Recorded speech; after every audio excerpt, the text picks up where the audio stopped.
সহযোগিতা করেছে। একটি কথা এই জায়গায় উল্লেখযোগ্য, কোন পয়গাম্বর পৃথিবীতে ফুলের বিছানায় শুয়ে ভালো খাবার খেয়ে সকলের বন্ধুত্ব অর্জন করে বড় আরামে মারা গেছেন, আর লাখ লাখ মানুষ তার জন্য খালি কান্দাকাটি করেছে, খুব ভালো মানুষ ছিলেন, এটা কোন পয়গম্বরের ক্ষেত্রে হয় নাই। প্রত্যেক পয়গম্বর কাঁটার পথ বিচরণ করেছেন, প্রত্যেক পয়গম্বরের শত্রু হয়েছে। একজন মানুষ সবার কাছেই ভালো, একটা সমাজে একটা মানুষও তার বদনাম করে না, সবাই তাকে ভালো বলে। আমরা সাধারণত বলবো এই লোকটির সাথে ভালো মানুষ আর নাই, না, অসম্ভব, সবাই ভালো বলেছে ভালো। তাহলে তো রাসূলুল্লাহ সাল্লাল্লাহু আলাইহি ওয়াসাল্লাম নবুয়তি ধারের পর সবাই ভালোই বলতো, একদল শত্রু হয়ে গেল, আপন চাচার শত্রু হয়ে গেল, অন্যান্য আত্মীয় স্বজন শত্রু হয়ে গেল কেন? একদিকে সাহাবা একরাম নবীজির জন্য জীবন দিতেন, অন্যদিকে কাফের মুশরিকরা হুজুরের বদনাম করত। এটা কেন? পক্ষে বিপক্ষে কেন গেল? যে যখন পৃথিবীতে কোনো মানুষ দুটো কাজ করবে, নিজে হক কথা বলবে, অপরকে হক কথার দাওয়াত দেবে, তখন সবাই তাকে ভালোবাসবে, এ কথাটি মিথ্যা হতে পারে না। আপনি সমাজে চুরিবিদ্যার মূলোৎপাটনের চেষ্টা করছেন, আপনি মানুষ যাতে চোরের উপদ্রব থেকে বাঁচে, সে সমাজে আপনি পরিচিত সংগ্রামী হিসেবে চোরের বিরুদ্ধে, সে সমাজে চোর আপনার সুনাম করবে কি কোনোদিন? চোরের এত কষ্ট দিয়ে আপনি চোরের সুনাম পাবেন? না। সমাজে যারা মানুষকে হত্যা করে, সন্ত্রাসী করে, আর আপনি সন্ত্রাসের বিরুদ্ধে বলছেন, সন্ত্রাসকে মূলোৎপাটন করার জন্য শান্তির পথে আহ্বান করছেন, যারা সন্ত্রাসী করে চলে তারা আপনার সুনাম করবে? কোনোদিন করবে। আপনি মিথ্যার বিরুদ্ধে কথা বলছেন, সত্যের সাথে পরিচয় করিয়ে দিচ্ছেন, সেই সমাজে যারা মিথ্যাবাদী তারা আপনার সুনাম করতে পারে? কোনোদিন করবে না। সুতরাং সবারই কাছে একটি মানুষ কোনোদিন ভালো হতে পারে না। নবীরা কোনোদিন আরামে ফুলের বিছানায় থেকে ভালো খাবার খেয়ে মানুষের জয় স্লোগান নিয়ে তারপরে কবরে গেছেন, একজন নবীরও ইতিহাস। প্রত্যেকে প্রাণপণ চেষ্টা করে অনেক রকমের শাস্তির শিকার হয়েছে। নূহ আলাইহিস সালাম কত কেঁদেছেন, দাউদ আলাইহিস সালাম কত যুদ্ধ করেছেন, নবী মুস্তাফার তো কথাই নেই। পৃথিবীর সকল পয়গম্বরের কষ্ট যদি এক পাল্লায় দেওয়া হয়, আমার নবী মুস্তাফার কষ্ট আরেক পাল্লায় দিলে সেটাই ভারী হবে। নিদারুণ কষ্ট করেছেন, নির্মম কষ্ট করেছেন। তো সুখে শান্তিতে পৃথিবীতে নবীরা সমাজের মানুষ তাদেরকে সুখ দেয়নি, শান্তি দেয় নেই। একইভাবে সেই ধারাবাহিকতায় সাইয়েদনা মূসা আলাইহিস সালাতু ওয়াস সালামকেও কিন্তু শান্তি দেয়নি সমাজের শাসনদেশী মহল, সমাজের সুবিধাবাদী মহল, সমাজের পাপী মহল, সমাজের সন্ত্রাসী মহল, সমাজের যারা উচ্চাভিলাষী, সমাজে যারা দাম্ভিকতা করে চলে, সমাজে যাদের খোদার অভাব নেই, সমাজে মানুষ ছাড়াও আল্লাহ ছাড়াও মানুষ তাদের খোদা হয়, এমন লোকেরা কি মূসা আলাইহিস সালামকে মেনে নিতে পারবে? এটা কোনো কথা হলো? না, মেনে নিতে পারে না। এক কথায় প্রত্যেক নবীর একটি কাজ ছিল সত্য ও ন্যায় প্রতিষ্ঠার সংগ্রাম, আর বহুবিধ খোদার মূলোৎপাটন করে আল্লাহ পাকের একত্ববাদের প্রতিষ্ঠার সংগ্রাম। এই দুটো সংগ্রামে প্রত্যেক নবী, সাহাবী, আউলিয়া একরাম, বুজুর্গানে দিন তারা তাদের নিজের জীবন অতিবাহিত করে গেছেন। আর সেই ধারাবাহিকতা কিয়ামত পর্যন্ত কিছু আল্লাহর ওলি, কিছু আলেম তারা থাকবেন, কিছু জ্ঞানী ব্যক্তি, কিছু ন্যায় ব্যক্তি, কিছু সৎ ব্যক্তি সমাজে থাকবেন, যারা নিজেদের যত রকমের ধ্বংসই আসুক না কেন, নৈতিকতা থেকে, সত্য প্রতিষ্ঠা থেকে, অসত্যের মূলোৎপাটন থেকে এবং ওয়াদানিয়তের প্রতিষ্ঠা থেকে তারা কোনোদিন সরে দাঁড়াতে পারবে না। তাতে তাদের অবস্থান সমাজে যাই হোক, যেমনই হোক, কোনোদিন তারা এই নৈতিকতা থেকে সরে যেতে পারবে না।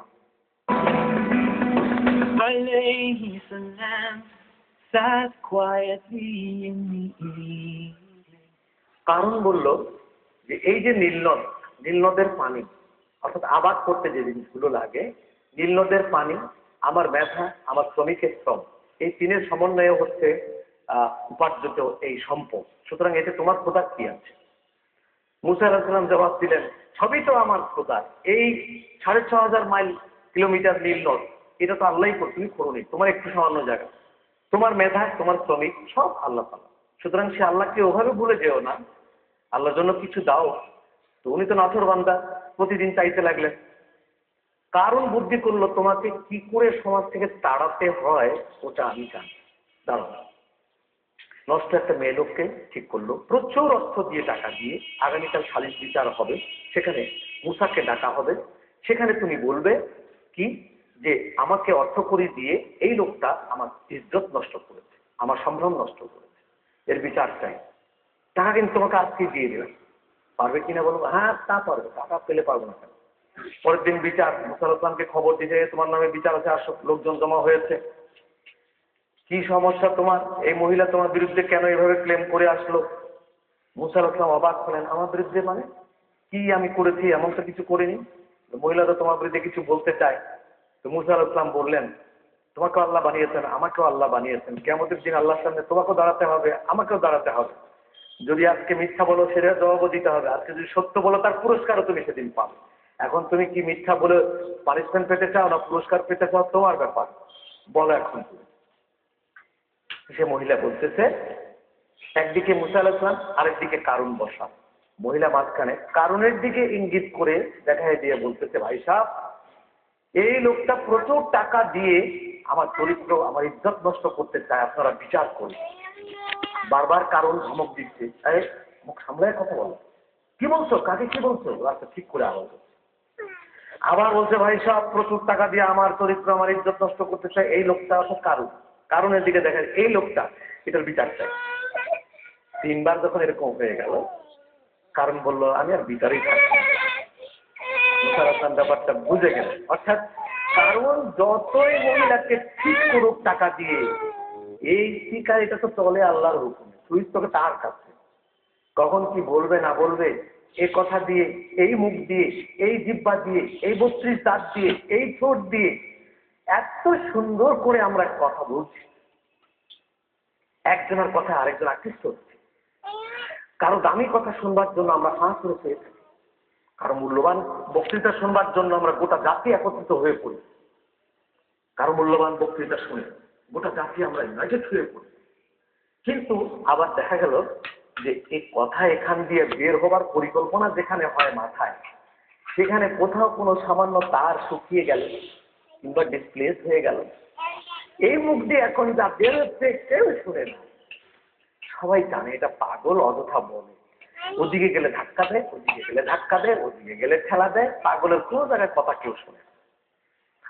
আসলে কি হয়েছে, ওই জিহ্বা, ওই মুখ, ওই দাঁত সব ঠিক আছে, তার কোনো কিছু নষ্ট হয়নি। জিহ্বা লড়ছে, কথা বলছে, যেখান থেকে কথা আসে, পরিকল্পনা হয়, সেই জায়গাটাকে নষ্ট করে দেওয়া হয়েছে। এটা আল্লাহর দান।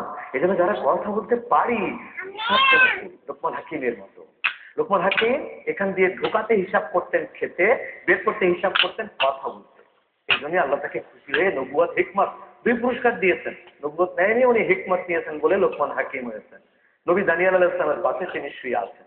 সেই জন্য বলি যে এই কারণ কি বলল, মুখ ঘুরিয়ে দিল আল্লাহ তাআলা মেয়ে লোকে। 3 বার এরকম হওয়ার পর কারণ চলে যাচ্ছে। মুসা আলাইহিস সালাম, রাখ, দাঁড়া, যাবি না, এখনো কিছু দিয়ে যাবে না, দেবো না। কোমর পর্যন্ত তলায় গেল মাটিতে। আল্লাহ তাআলা বলে ফেললেন যে না, এখন আর তার কোনো দান দক্ষিণা কবুল করা হবে না। সে দেখবে তার সম্পদ কিভাবে ধ্বংস হয়, দেখুক, তারপরে তাকেও মাটির নিচে নিয়ে যাওয়া হবে। বজ্রপাতের মতো আওয়াজ হলো এবং সমস্ত বড় বড় গুদাম ছিল 35 কিলোমিটার ব্যাপী, কাঁচা টাকা, স্বর্ণ, রৌপ্য, তাম্র, পিতল, ব্রোঞ্জ, এইগুলো ব্রোঞ্জ, এইগুলো সবকিছু একত্র করে এবং খাদ্য, এই সব কিছু এই 35 কিলোমিটার ব্যাপী গুদামের ছিল। সবগুলো আস্তে মাটির নিচে চলে গেল, ধোঁয়ার আকার হয়ে গেল। কিছুক্ষণ পর কুয়াশা কেটে গেল, দেখা গেল বিশাল একটা লেক, পানির সাগর। সে পানির সাগর হয়ে গেল। সেখানে তার মাথাও তলায় গেল কারণে, যে যেখানে কারণ ডুবে গেছে তোর ব্রাকেট করে রাখা হয়েছে, ওর পাশেই চাবির ঘর। চাবির ঘর থেকে কারণের কবর, এখন আর কবর নাই, মানে একটু একটু সীমানা করে রাখা হয়েছে, ওখানেই সে ছড়িয়ে ডুবেছে। তার পাশে আবাদ এখনো জাইতুন হচ্ছে, অন্যান্য কমলা হচ্ছে, জাইতুন হচ্ছে, গম হচ্ছে, অন্য কিছু আবাদ এখনো হচ্ছে। বাগ বাগিচায় ভরপুর। একটি পিকুলিয়ার একটি দেশ হলো মিশর। মানচিত্রের মতো এক্ষুনি দেখবেন আপনি গাছে ফলে ফুলে সবুজে ঘেরা, একদম ভরপুর, মনে হবে আমার দেশ বাংলাদেশ সুজলা সুফলা, শস্য শ্যামলা। এক্ষুনি আবার দেখবেন একদম মরা পাথর আর বালুর মরুভূমি। এই মরুভূমির দিকে তাকালে মনে হবে এখানে মানুষ কত বর্ষ ধরে পানি দেখেন। ওইখানে আবার দেখবেন আপনি পানির লেক, চতুর্পাশে পাহাড়, মাঝখানে পানির লেক, যেমন নাচের। তো সেই জন্য ফেরা কারণের ধ্বংস ওভাবেই হলো। সুতরাং কেউ যদি সম্পদ পায়, আল্লাহ তাআলা সে কথাই বলছেন, যাদেরকে জ্ঞান প্রদান করা হয়েছে ধ্বংস হোক তোমাদের, আল্লাহ পুরস্কার উত্তম ওই ব্যক্তির জন্য ঈমান এনেছে সৎকর্ম করে, আর এটা তারাই পায় যারা ধৈর্যশীল। তার প্রসাদকে অতঃপর আল্লাহ তাআলা কারণের প্রসাদকে ভূগর্ভে ধসিয়েছে। মানব গোষ্ঠী ছিল না, যে আল্লাহ তাকে বাঁচানোর জন্য কেউ ছিল না, কেউ আসেনি বাঁচাবার জন্য। এবং সেও নিজে মরবার আগে সমস্ত সম্পদ আল্লাহকে দেওয়ার আগে ছিল, কিন্তু আল্লাহ নেন। এই জন্য আজকে দান খয়রাত করতে কষ্ট লাগে আল্লাহ দিনের জন্য। কোটি কোটি কোটি কোটি টাকার পাহাড় হয়েছে, হিসাব চাইলে এক সপ্তাহ হিসাব দেওয়া যাবে না। কিভাবে ট্যাক্স মারা যায়, কিভাবে মানুষকে ঠকানো যায়, কিভাবে হাউজিং করতে গিয়ে 10 বিঘা নিয়ে আর 5 বিঘা মাগনা নেওয়া যায়। কেস করবার জন্য উকিল সারি সারি আছে। গরিব মানুষের জমি, যেখানে জমি 2 লাখ টাকা কাঠা, মাটি ফেলে ঢেকে দিয়েছে। এখন গরিব মানুষ কি করবে?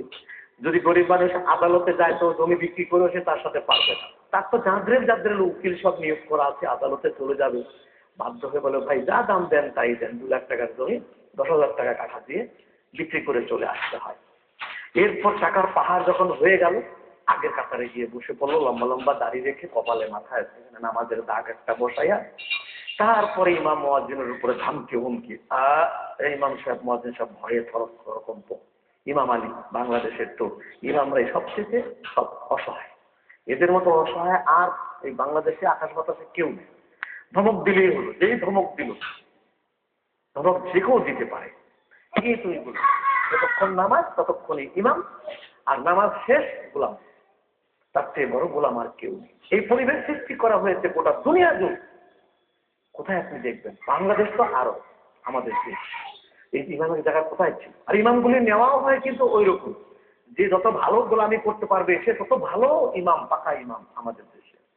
কেন এটা হবে? কে এই পর্যায়ে আনলো ইমামকে? ইমাম থাকতো কোথায়?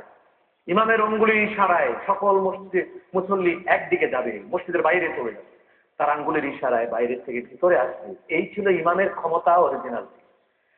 সেটাকে মিস্টার ইয়াজিদ দিয়ে দিল, মেহরাবে ঢুকায় দিয়ে দিল, ওখানে থাকবা, মেম্বারে থাকবা, পাগড়ি বেঁধে আল্লাহ আল্লাহ করবা, মানুষের বাড়ি বাড়ি ঘিরে বেড়াবা, যে যখন যা ধমক দেয় তাই করবে। সুতরাং এখন এই যে হলো অবস্থাটা, আজকে কারণ সে ধন সম্পদ পেয়ে এইভাবে চাইলেন, দেওয়া হলো না, আল্লাহ তাআলা নিয়ে গেলেন। আজকে আমরা ধন সম্পদের পাহাড়ও হয়েছি, কিন্তু মসজিদগুলোর জন্য কি করা হয় দুঃখজনক হলেও পৃথিবীতে কোনো ধর্মের উপাসনালয়ের জন্য রাস্তার কিনারে একটা কাপড় বিছিয়ে একটা মাইক লাগাই দিয়ে দেন দেন ভাই দিয়া দেন আল্লাহর ঘরের জন্য বেহেশত বিক্রি করতে। এই যে বেহেশত কয়টা লাখ বিক্রি করতে বেহেশতে, মসজিদ দেখাইয়া, মাদ্রাসা দেখাইয়া, কাপড় বিক্রি করে রাস্তার পাশে ইসলামকে যেভাবে দুরবস্থা করা হচ্ছে, বেইজ্জত করা হচ্ছে, এটাকে পৃথিবীতে আর কোন ধর্মে দেখেছি আমরা? কোন ধর্মে দেখি? এটাকে দুঃখজনক নয়? ইসলাম বাদশাহী ধর্ম, সেটাকে পথে বসিয়ে দেওয়া হয়েছে। কারা বসাবে? টাকার পাহাড় আমি করছি, আমি মুসলমান, হজ করেছি 10 বার, আমি মুসলমান, আরো 10 জনকে করাই, কি নাম? কিন্তু তার মতো ধনী ব্যক্তি একটা মসজিদ একা চালাতে পারে। কেন মাইক লাগাতে হয়? একাই একটা মসজিদ চালাতে পারে না। ধনবান যারা আমরা আছি, মসজিদের জন্য চান্দার কোনো হাত পাততে হয় না। আজকে মাদ্রাসা ছাত্র তারাই হচ্ছে যারা পৃথিবীর শ্রেষ্ঠ আসমানি কিতাব, শ্রেষ্ঠ সংবিধান, পৃথিবীতে প্রথম সংবিধান, সংবিধান বলতে যা কিছু বোঝায় পৃথিবী শিখেছে কোরআনের কাছ থেকে, বুঝেছে কোরআনের কাছ থেকে। কিয়ামত পর্যন্ত ভদ্রতা নিতে হবে কোরআনের কাছ থেকে, বিজ্ঞান নিতে হবে কোরআনের কাছ থেকে, নিচ্ছে কোরআন থেকে, স্বীকার করতেছে কোরআন থেকে। মহাশূন্যের অভিযাত্রা যত, মহাশূন্যে যত দূর গিয়েছে, কে মহাশূন্যে নিয়েছে? কোরআন থেকে নিয়েছে। করে আপনারা ডোনেশন অথবা আপনাদের ফাইন্যান্স, অ্যাডভার্টাইজ অথবা স্পন্সর এগুলো দিয়ে আমাদেরকে সহযোগিতা করবেন। আর এই জন্য একটা অ্যাড্রেস আমি বলে দিচ্ছি, বরাবর পরিচালক, ইসলামী ডেস্ক, মাই TV, 55 number Bir Uttam, Siya Datta road, Muzaffar tower, Bangla motor, Dhaka 1000।